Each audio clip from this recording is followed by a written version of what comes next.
Hello dear, welcome. In this video, I am going to explain the contents of the poem To a Pair of Sarus Cranes, written by Manmohan Singh. Before I explain the contents, I would like to give a little introduction to this poem. You might have at least heard that dogs weep after the death of the master. They grieve so much that they don't take food at all, and their behavior changes totally. They become so very silent. They don't even touch food. Ultimately, they die in a few days. Here, the intimacy between a human being and a dog is exhibited. In his book, Mr. Humes writes, the intimacy between the pair of these Sarus cranes is so strong that if one dies, in a few days the other dies. So that is the behavior of these cranes. I believe this behavior of the cranes has made Manmohan Singh to write this poem. So the key concept is intimacy, relationship, and intense grief, deep love, sacrifice. The male was shot as he necked to pull the reluctant sun out from the rim of the horizon. The hunter is shooting one of the cranes. There is a shock. To a Sarus crane, the long neck and its color gives beauty. So when it was shot, suddenly it came down. So it was like this, and suddenly it came like this. So when it was coming down, it looked as if it is pulling the sun from there. So here, pulling the sun has got nothing to do with this. The thing is the movement of the neck. Horizon is a place where the sky meets the earth. It shows that sun was just rising. Reluctant sun, that means sunrise doesn't happen very fast. Slowly it comes up, as though he doesn't want to come. Reluctantly means as though he doesn't want to come. Pulling the sun out of the horizon, is it possible? So it is called a hyperbole. This figure of speech is called a hyperbole. She flew crying as he was picked up, hands and jaw. When the male partner was killed, the female was shocked. She started flying and she started crying, and the hunter came and picked up the bird. So that picking up is important here. How he picked up? By jaws and legs. And that handling was so very bad, so very callous, as though he has no mercy at all. Merciless man.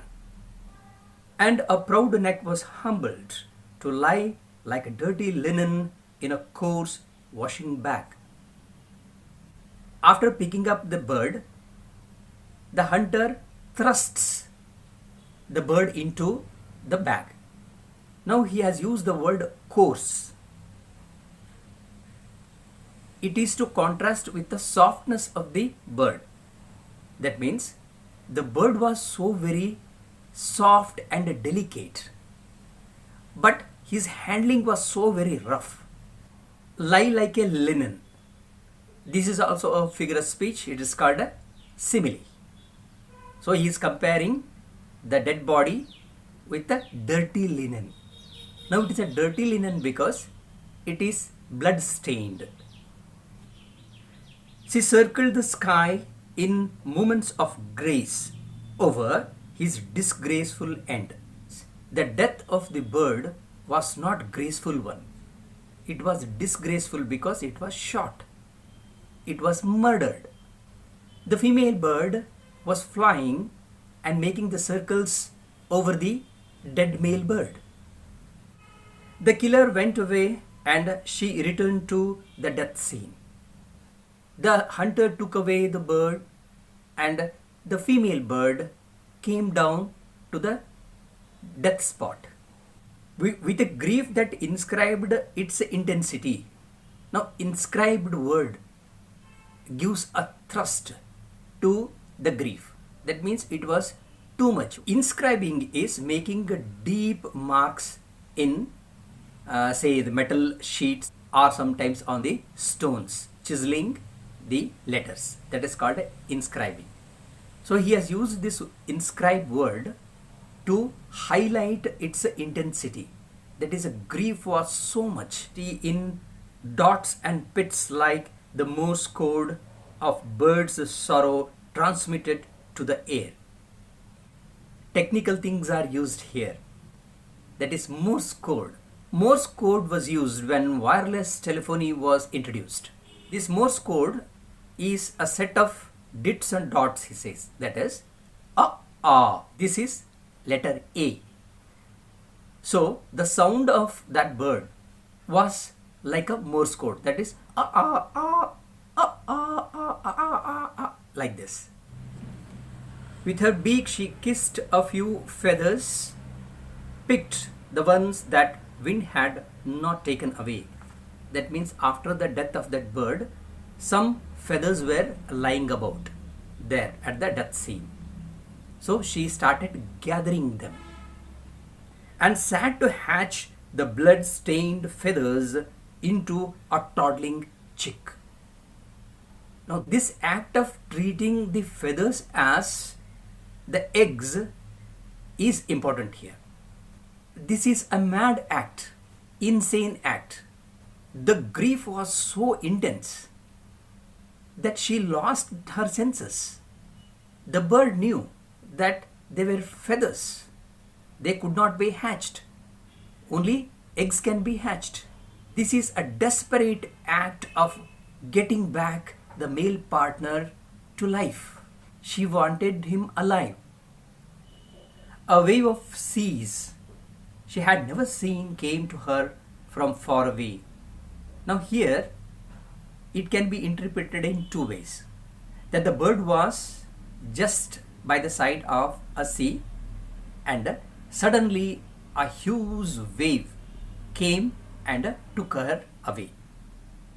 That means she died there. Or metaphorically it can be said that the grief was so intense that it came like a huge wave inside her. That is, inside her mind. Here the grief is compared to a huge wave of the sea, and it was so strong that it took her life. That is, she died of that intense grief and carried her to him. Carried her to him means she also died. She went away beyond Hume's words, beyond the legends and fables of human love. Now you might have heard about Romeo and Juliet or Laila and Majnu. So these are called legends of love. These legends are very much famous for their deep love. That is, one giving the life or sacrificing the life for the sake of the other. Here the poet says that the love of these birds goes beyond the legends.